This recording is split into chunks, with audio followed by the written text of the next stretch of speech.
خدعوك فقالوا في شهر رمضان هتتخن جدا، وعلى آخر الشهر هدومك مش هتدخل فيك. بس الحقيقة غير كده خالص. شهر رمضان يعتبر من أفضل الفرص لينا إننا ننزل وزننا، لأننا بنعمل فيه دايت طبيعي. سبحان الله، بنصوم مدة تتجاوز ال 12 ساعة. في الوقت ده بيكون الجسم في أعلى درجة واستعداد إن هو يحرق مخزون الدهون اللي فيه. كل اللي علينا إننا نلتزم ببعض التعليمات. أول حاجة نحاول نلتزم بيها الساعة اللي قبل الفطار.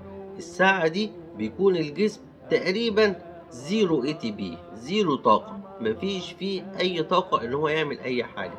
وبالتالي ممارسة الرياضة أو حتى المشي لمدة ساعة قبل ميعاد الفطار هيخلي الجسم يستهلك من مخزون الدهون، وده هيظهر أثره جدا على آخر الشهر في وزنك لما ينزل.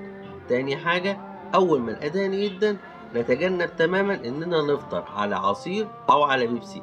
أي حاجة سكرها عالي ممنوع تماما نفطر عليها، لأن الجسم بيكون عنده احتياج عالي جدا للسكريات. أول ما نشرب حاجة فيها سكر عالي الجسم بياخدها ويخزنها جواه.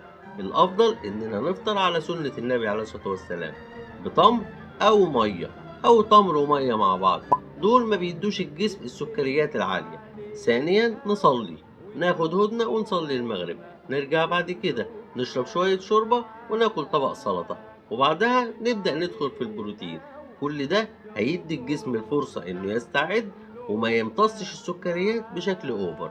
بعد كده هنصلي التراويح أو العشاء ونبدأ ناكل الحلويات الشرقية عشان ما نزعلش نفسنا. ده الترتيب الطبيعي اللي بيه نقدر ننزل وزننا على آخر شهر رمضان. كل يوم معلومة جديدة.